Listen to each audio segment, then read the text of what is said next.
Russia's economy has been heavily sanctioned after the country's invasion of Ukraine, but what impact is this having on the ruble? The Russian ruble weakened sharply earlier this week after the country's central bank relaxed measures designed to keep the currency afloat.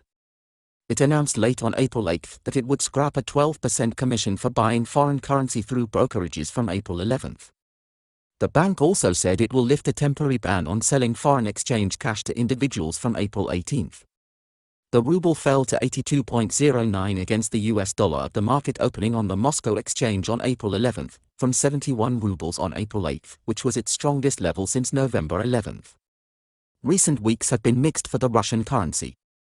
However, analysts have said it's not a reflection of the strength of the economy, but rather the strict controls the Kremlin has put on the financial system and tough rules on exporters.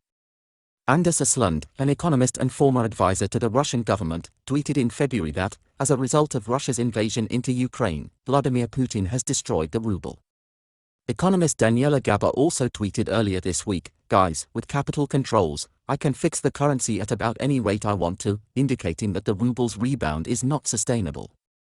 The Institute of International Finance expects Russia's gross domestic product, the most common measure of the size of an economy, to shrink 15% this year, wiping out 15 years of growth.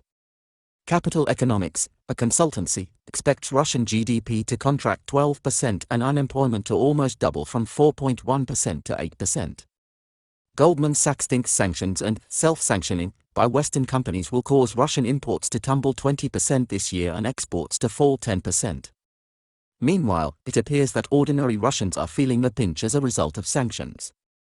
The Telegraph has reported that consumers in the country have slashed their spending by a tenth, adding that this could indicate a deep recession is on its way.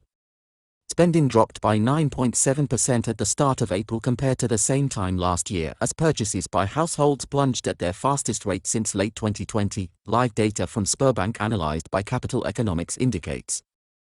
On Sunday, the World Bank said Russia's economy would contract by more than a tenth this year, while Ukraine's would almost halve. It said the Ukrainian economy would decline by 45.1%, while Russia's would be 11.2% smaller at the end of the year. The situation in Ukraine is also threatening to have a big impact on economies in Europe as leaders are pressured to ditch Russian gas. German Chancellor Olaf Scholz has said his country is doing all it can to wean itself off Russian energy, but declined to endorse a claim by Prime Minister Boris Johnson that it would stop importing Russian gas by the middle of 2024. Germany gets around 55% of its gas from Russia, the largest by volume of any EU country, and by extension, the biggest share of any large European economy.